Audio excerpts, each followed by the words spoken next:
Hello and welcome to the 45th episode of The Real List, a podcast about our real list.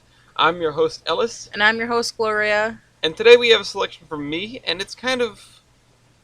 So here's the thing about this selection. Most of the movies on this list are movies that one of us has seen that we want the other one to see. Mm-hmm. And this does sort of fall into that category where I had seen it and I did want to show you.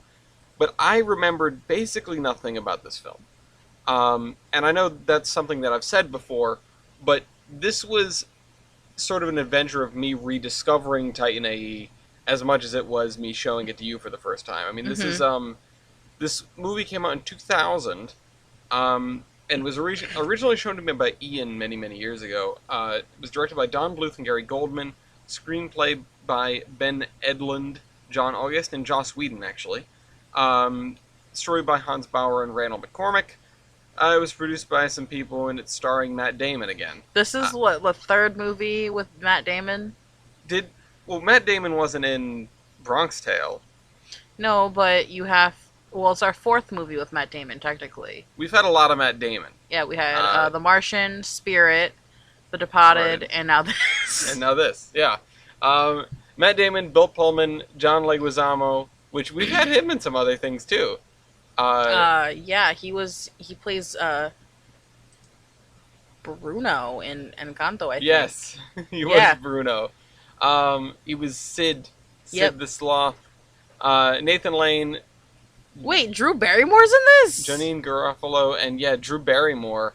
Who was Drew Barrymore? Akima? Hold on, let me go down and see. Drew Barrymore was Akima. Okay. And I didn't know that until I just saw it, and I was like, wait a minute. Well, this is not the kind of movie that ends up on IMDb pages, because this movie went terribly. Oh no! This was about $100 million budget, well, closer to a $90 million budget. It grossed $36 million at the box office. Yikes! And frankly, I can see why. A lot of this movie, as much as it's a very pretty movie, as much as the animation, which is a pastiche of 2D and 3D animation, not unlike Treasure Planet. I really liked it, though, because the hyper-realistic, scenery and everything, and then, it just made it made the movie a little better. Yeah, I mean, there's a reason this movie cost $100 million to make. It's because it's really damn pretty. I just wish they'd put half that much effort into the plot and the characters. Yeah, are you going to get to the plot? I mean, I do want to talk about... Well, I'll give the high-level overview as we do, which is that Earth in the year 3000, whatever, is developing this thing called the Titan Project, and as a response, they're attacked by a beings of pure energy called the Dredge, who destroy Earth, and the humans, some of them escape into space, and then 20 years go by or so, and 15. I'm trying to give the high-level overview with the generalized numbers here. You don't need to. Okay, you go then. What happens next? I'm giving you accurate numbers, Yeah. Okay? If people go out and watch this movie, which is free on YouTube with ads... There's a reason for that. They're going to be like, oh, he said 20 years. He said 30... I said about 20 years, and no one's going to come back to me and be like, oh, you got the years wrong. How dare you? But anyway, the protagonist, who was like a 5-year-old at the time of the Earth exploding, his dad worked on the Titan Project, and his dad's colleague... Was he like the leader of the Titan Project? Yeah, his dad went on the Titan to escape Earth, and... Gave him a ring and was like, while you wear this, you'll be the hope that humanity has, or... Yeah, right here. Promising them that there will be hope for humanity as long as he wears it. Right. Anyway, Dad's colleague tracks him down, and... They're like, we've been looking for you. Yeah, well, meanwhile, Kale, which, why would you name your kid Kale? That's cruel. You're basically the vegetable without your name actually being Kale. I mean, I won't say he has less personality than the vegetable. But anyway. Yeah, so Dad's colleague tracks him down. He delivers some sick self-owns about his dad leaving. during that interaction, and then he gets inducted into the crew, and it's revealed the ring is a map to where the Titan is. Yeah, and then they just go on a whole bunch of adventures to get more information about the map. Mm-hmm. They go to like different planets with these. What are you doing? The dog's being weird. With all these bat people, and he's like, the bat's like holding his hand up to the moon, and he's like this, and like his the back of his hand's facing the moon. He's like, no, like this, you idiot. Like, The bat people don't talk, by the way. Yes. So it's very, like, I thought that introduction to that species in particular was handled really well. We were just supposed to assume. So part of the issues that I have with Titan AE, and don't get me wrong, I did enjoy watching it, but within the context of making this show, I have to pull it apart because it kind of deserves it. It's a really flimsy scenario. What the hell is it about the Titan that made the Dredge just like show up and want to dunk on it? It does destroy them in the end because they attack it. Maybe there's like some sort of prophecy. They never explain any of that. They don't explain where the Dredge came from, if they were around before. What, the Titan just creates a new Earth. Why does that piss the Dredge off so much? Again, I guess you could explain it away as like the Dredge knew that they would be destroyed by the Titan, so they went out to destroy it and in turn caused their own destruction. Which does sort of make it work, but they never said anything like that. The Dredge could also be man-made. But I guess, but there's even less of an indication of that. It's a really weird sort of villain without a motive that you're just supposed to accept, or villain without a clear motive. And also, why did they not... They kill everyone else. Why did they not kill Akira right away? Why did they chuck her into space alive? This is true. A lot of... Basically everything the Dredge does makes no sense. Exactly. And meanwhile, Akira and Kale are getting together, and there's no... Like, they share a couple of nice moments, but there's nothing that... The character development and character changes over the course of this story almost come out of the blue. They're just... They're disjoint... Like, they're not the same people from one... Well, how she magically was like, oh, I don't want him here, to, oh, I magically have a crush on him now. Like, like, I don't... Like, that just came out of nowhere. I think... And also, another huge hole in this movie is, how long did they spend on that space station fixing up that ship? And then they still beat everyone else to the Titan. That doesn't seem physically possible. Because you get a whole montage with cool music. Don't get me wrong, the soundtrack is also one of the high points of this movie. Yes, very much so. It's a really fun soundtrack. It is a really good soundtrack. I was like, they shouldn't have this many bops in this movie. Yeah. But yeah, they spent all this time fixing up this ship, and then they still beat them to the Titan. And like, it just doesn't make a ton of sense to me.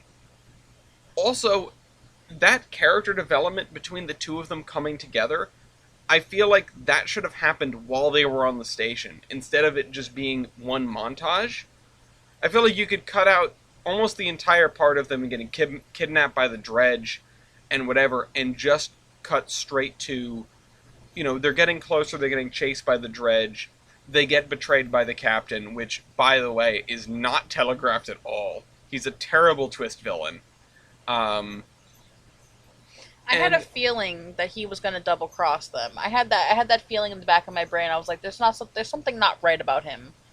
Really? Yeah, I had a feeling that something bad was going to happen. It's a very typical space movie. Like, you're in space, you have these aliens chasing you. Okay, where's the double cross? That's a good point. I guess I just didn't see it coming. I didn't remember it at all. I kind of called it. I was just waiting. I was like, wait, where's the double cross? Where's the double cross going to come from? Mm-hmm. And then they're bringing stuff in from the ship, or bringing stuff to the ship, or whatever. and they come back, and he's talking to the queen of the dredge, and what's his name catches them. Cole and Akira catch them. Well, Oh, no, oh, oh, a oh, yeah, the weird looking, the horny alien looking thing. yeah, the horny alien catches them and then chucks them into the room and is like, "Look, they were spying on you. How much did you hear?" Um, so yeah, it's I don't know. It just doesn't strike me as properly telegraphed or properly set up. And there was two double crosses in this movie. It wasn't only just, what was his name, Corso. Yeah, Corso and Pre had their team, but Pre double crossed Corso. Yeah, that's true. So, see, there are some fun things in this. I just wish they were better set up. I wish we knew more about the motivation of the Dredge. I wish we knew more about the motivation of all of the characters. I wish we knew the motivation behind, like... Well, Pre said that he was in it for the health insurance. Well, yeah. Well, he said he was in it for that, as in the Dredge are going to let him live. Which sort of implies that the Dredge are just wiping out all life everywhere, which also was not established anywhere else other than one throwaway line. Because all you're knowing is that the Dredge are coming and just wiping out the human race. Yeah, well, that they just showed up and they destroyed Earth because they thought they were going to be a threat, which, again, if we just go by the prophecy theory, self-fulfilled. But this is not... I'm about to say something I do not say about a lot of movies. And, in fact, I say the opposite about a lot of movies. Do you know what I'm going to say? No, what are you going to say? This movie should have been longer. We should have been able to spend more time with all these characters and with the villains and with the universe to better understand it. Because we are introduced to... Earth getting blown up. Yeah, Earth getting blown up, but at the same time we're introduced with, like, oh, there's just aliens coexisting here on Earth. Right? Now, why is... If the year is 3028-ish, and humanity is coexisting with these alien races, are we not multiplanetary yet? Is Earth really the only planet with a huge, like, population of humans on it? That doesn't make any sense to me. Well, I just read a news article the other day. Don't quote me on it, but... It says that the population is almost about to reach 8 million. Oh, we crossed 8 billion recently, yeah. Yeah, we're about, yeah. That's pretty crazy. But what I'm saying is, if we are this multiplanetary species, I mean, we have all these spaceships that just are able to launch from Earth, which it seems like a very coordinated evacuation-ish, but the opening narration says they came without warning. So I don't see how. I don't understand how they came without warning, but you guys are prepared. Are you waiting? Were you waiting for them to come to attack? Yeah. Was there something that you were waiting for? You were just waiting for them to come to attack, and then you're like, oh, we're just going to evacuate when they're ready. If you're in this movie only for the visuals and the music, you're going to be happy. But at that point, go watch Tron Legacy, or like. What's another one that's just like music and visuals? I can't even think of one. I mean, I just said the cream of the crop, so I'm not even gonna bother thinking of another one. But the whole beginning of the movie, I just sat there going like, well, this doesn't make any sense. And then it's like, well, humans are an endangered species. Did the Dredge go wipe out all the other planets with life on them? Because that would also kind of make sense, but it would be then suddenly a hell of a coincidence that the Dredge showed up on Earth right when they were ready to launch the Titan. Maybe they had advance warning of the Dredge, that's why they were building the Titan. But none of that is said in the film. It's not relayed about anything. No motives were made to let us know what is actually going on here. Yeah. Like, it's evacuation time. The aliens are going to come and they're going to blow up the Earth. Everybody's got to leave now. Like, I really just wish they had gone over this story and made it work a little better. Because it could have been something great. It's a very cool story. It's, a ship that can create a planet from scratch. with all of the DNA of all the life on Earth. Yeah, and what is just, it, like the freeze-dried animals? You just take them out, and you just chuck yeah, them in the water, and they just... Ooh. yeah, exactly. It's like you know the little capsules that you put in water and they expand into the foam animals. It's like that, but in real life. Yeah. I did a project like that in middle school once. Have you ever seen the meme that's like, "What are these?" Like They're my pets. the mom finds the pills and she's like very upset that the kid's Mom, put doing, it in water. Yeah, exactly. uh, actually, you want to know something crazy, and I don't even know if this is on the list because I don't think I. It's probably on the list, but I'm not sure whenever we're going to watch it because What? it's not something that I necessarily would consider even really showing you. But no, it's not. What movie? Sky Captain: The World of Tomorrow has a very similar setup where the villain in this case, not the protagonist or the heroes, the villain has created a spoilers by the way, a rocket with that's basically an arc and has DNA samples of all the life on Earth and has physical samples of all the life on Earth. And his whole shtick is he's going to launch the rocket, and as it leaves the atmosphere, it's going to burn off the atmosphere from Earth and kill everything on it and kill everyone on it because, like, probably just general vibes of the human race is corrupt and I need to destroy everyone. And then when the rocket comes back down, it's going to, repopulate the planet. That's the villain's MO. It just sort of struck me as, oh, that's interesting. They both took this concept of like an arc with DNA banks. And they're probably not the only movies to do this. If you guys know any other movies that do this, that would be, give them a shout out in the comments. It'd be really cool. So, you were giving me a funny look. And no, just the whole plot to what you were just mentioning. It's kind of like the same thing, except the Titan was hidden in like these giant ice meteors. It was hidden in a. They kind of look like giant jacks from That's true. They do. That's what they looked like. They're big ice crystals. They're giant snowflakes. But it was hidden in there, and then I don't know. It was just weird seeing. It was just like, here's this sample. You just put a drop of water in there. You got a fully formed element. I mean, they never established that that's how that works. I don't think that's how that works. They don't sort of. Well, Kale's obviously not smart enough to use an embryo to freaking make life. Okay. Is that your way of saying he's going to be a virgin forever? I mean, no. Anyway, yeah, this is...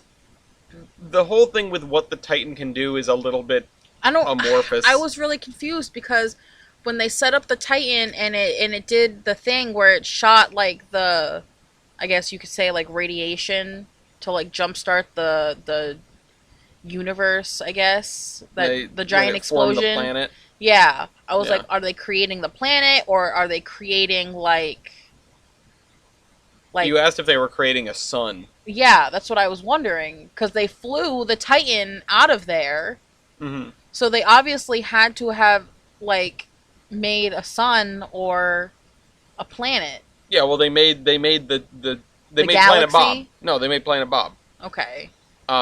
They made, all the matter around there coalesce into a planet. Otherwise, it was just an icy nebula, which I'm not sure is even a real thing, but it is really good looking. It's a very pretty, all of those scenes of the ice crashing into each other. Oh yeah, and then, it was. the That's what I kept on telling you. I was like, I love the hyper realism, the hyper realness of the detail they put into this movie. It's a very pretty movie. It is really pretty, and although that last CG shot when they zoom out on Planet Bob is rough. It kind of looked like the Wall-E planet from the opening. Yeah, it did. Of Wall-E. Planet Bob. Planet Bob. But yeah, if they expanded on the concept more, this could have turned into a better movie. And if they expanded on the characters more, it could have been a better movie. And just had them able to develop at a normal pace instead of going from one thing One to another. montage to another montage. It's like montage after montage. There were a good few montages in here. Also, Kale works as a shipbreaker, which just made me sort of want to play Hard Space Shipbreaker. If you've seen that game, Mm-mm. basically your job is a spaceship salvage guy. You just float around and cut up spaceships and disassemble them. It's a really cool game. I would love to play it, honestly. I don't have it. Not that I have time to play games anyway. This podcast is late, as everyone here knows. Yeah. I gotta see if I'm on Yeah. No, also, the it's an animated movie, which in the year 2000 meant a kids movie, but they do some killing. There's some killing in this movie. Yeah, Pre gets his neck snapped, which is just brutal. But also Yeah. they smush the cook from the shipbreaking station. Did they? Remember the bug cook? Yeah. Oh yeah, The no, they dreads come shot in him. and they just shot him, and his like teeth were like left floating. Oh yeah, and I was like, okay, so you're gonna you just murdered a guy, but you're also gonna make it funny. Yeah, because it's a kids movie. It's 2000. It's an animated movie. Of course, it's a kids movie. It's And then you have the bomb with the really leggy alien and the turtle, the Dune, and what was her name? Oh yeah, like the kangaroo alien and the Dune and Sith. What's her name? I don't know. The kangaroo like. Wait, what? That's Stith. Yeah, that's the kangaroo lady, and then there was Dune. The kangaroo lady. Oh, and Goon. Oh, okay. Goon. They were saying Dune. I wish we had more time with those characters, and I can't believe they killed the bug and also Preed, but Goon got blowed up and was totally fine. We never. He was like, "I'm gonna take a nap," and I was like, "Oh my god, he's gonna die!" And then he comes in with the ship and like saves them while they're fighting off the dredge, and I'm like, "Oh, he's not dead, thank God." Yeah, you remember his line? I am finished with my nap. Yeah, I'm finished with my nap. Oh my god. Also, Kale's dad was voiced by Ron Perlman. I didn't even realize that, and that's an iconic voice. Oh, well then. I did not know that either. And Jim Brewer was on Saturday Night Live. He was the cockroach. He was the cockroach cook. Oh wait, hold on. Let me see his face again. Oh, I know him. You know him? Yeah, he's from Half Baked. Oh, okay. Love him. Who? He does the voice of Winnie the Pooh. Oh, Jim Cummings? Yeah. As Chow Quinn, Kale's overseer at the salvage yard. Yeah, it's amazing how star-studded this cast is for a movie that was just not good. I can't even... I wish I could even say it's like legendarily bad, but it's just forgettable. There's a reason nobody talks about this movie. It's not a cult classic. It's not like really, really funny because to like laugh at because it's bad. It's just, You could watch so many other good movies with the same vibe, and even Treasure Planet that I mentioned at the top of the show. Love Treasure Planet. Yeah, is a genuinely good movie that was sabotaged by marketing, by bad marketing, and also uses the same 2D and 3D mixed animation style. This is the movie that killed Fox's animation studio, and that was the movie that ended Disney's 2D animation studio. And they're both, sort of space operas. I thought this movie was live action when I first saw the movie poster. Really? Because if you look at the movie poster, it looks live action, like from a movie poster. I could see it. It looks realistic. It looks super hyper realistic, and it's just I was like, oh, is it live action? You were like, no, I'm pretty sure it's animated.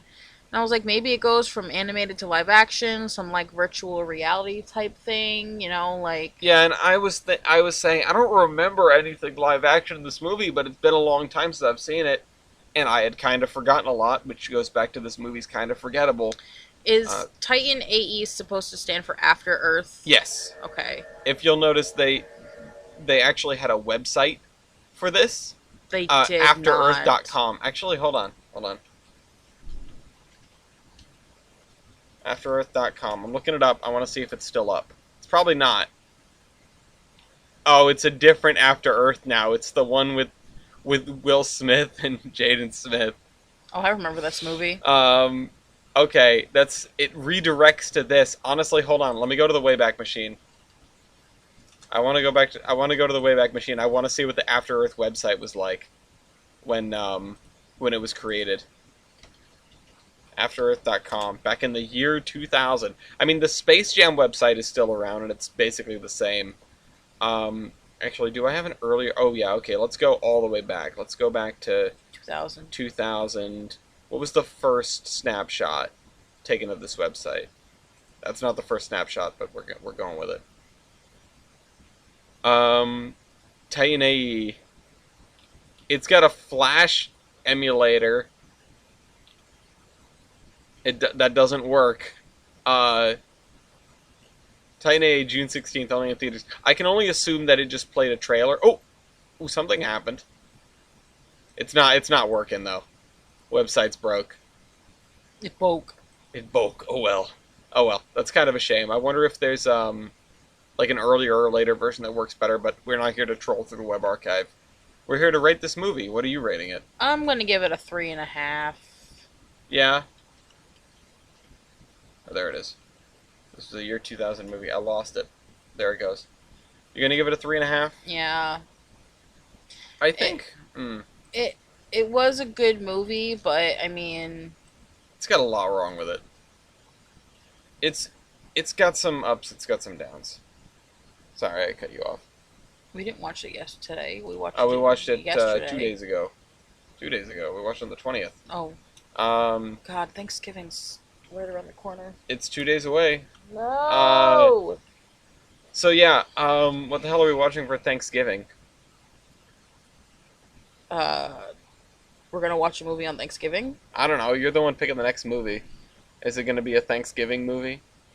I wish we could watch like Peanuts movie, the Peanuts, because they don't stream those on TV anymore. You have to get a streaming service just to watch them, which is bogus. What are you rating this movie? I'm gonna give it a 3. I think that's generous based on the visuals and based on the soundtrack. Which honestly, the soundtrack was not really my thing, but I could recognize that it's good. Mm-hmm. And yeah, I mean, this has the bones of a great movie, and there's a lot of passion that went into making it, but just not on the writing side, and that's where the whole thing falls apart. I mean, you can have a movie that looks like crap and sounds like crap, but if the writing is good, it's good. This movie is not that. And I wish it were something else. I wish that, like, because the name Titanei had stuck in the back of my head since childhood, I wish that it had been at least decent. I wish it had lived up to even a fraction of what I hoped it was going to be going in, which is this like hidden gem of an animated flick that nobody talks about. And it turns out nobody talks about it because it's not a hidden gem. It's just a movie. Yeah. It's just a movie from your childhood, and I mean, I liked it. I mean, I really have nothing bad to say about it. I liked the animation style. I liked the storyline. The plot could have been a little better. Storyline and the plot are the same thing, darling. Well, whatever. I said what I said. The plot could have been better. I wish there was more explanation to a lot of things. Mm-hmm. But in the end, I guess there was a happy ending. I guess. Yeah, we get Planet Bob out of it. That's one of the rare instances where this movie tries to be funny. And it doesn't really land. No. I think there's only one place where the movie lands a joke, and it's when Kale slaps into the ship's windshield, and he's looking at Akira, and then he's just like, "Oh, I'm sorry, I'm washing your window here." That's the only part of the movie where I went, that was kind of funny. That's what you get for being a peeping Tom. Except for I woke up from my nap. That was also pretty good. There are a handful of bright spots in this movie. Maybe I wrote it too highly, because of what I'm about to say, which is I'm not sure if I would rather watch this again or the second Space Jam movie. I'd definitely watch this again instead of Space Jam. I know you would. Space Jam New Legacy is not it. If we took all the extra time out of Space Jam New Legacy and put it into this movie, they'd both be better. Maybe. Maybe.